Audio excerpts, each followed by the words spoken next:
Sa gawa naman ng rescue operation ng mga otoridad sa mga batang namamato sa mga motorista sa Katipunan Avenue sa Quezon City.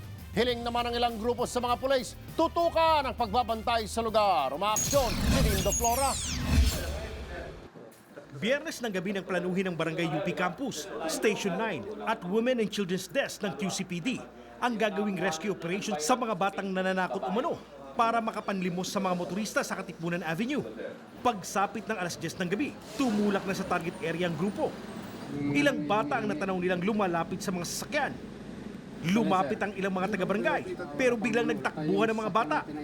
Dito na nagkahabulan. Ang ilang bata tumawid sa kabilang kalsada para makatakas.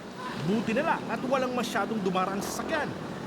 4 na batang nasa 12 hanggang 14 ang edad ang nahuli. Kukuhanan sila ng documentation ng ating mga social worker. Pamimedical din po namin sila. Kanina, wala nang mga batang makikitang pakalat-kalat sa Katipunan Corner CP Garcia. Pero tingin ng mga nagtitinda roon, hindi ito magtatagal. Babalik at babalik na naman uli yan sila. Sa palamig-palamig muna yan sila. Kaya payo sa mga otoridad ni dating LTO Chief at ngayon Secretary General ng Philippine Road Safety Partnership na si Albert Swansing, tutukan ang lugar.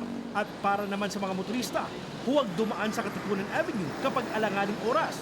Kung hindi maiiwasan, siguraduhin nakakandado ang pinto at huwag lalabas ng sasakyan kapag nilapitan ng batang nanghihingi ng pera at may hawak ng bato.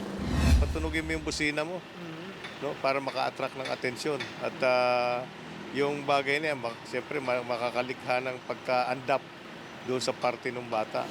Umaaksyon, Lindo Flora, News 5. Be sure to come back. Use 5 everywhere. Copyright 2016.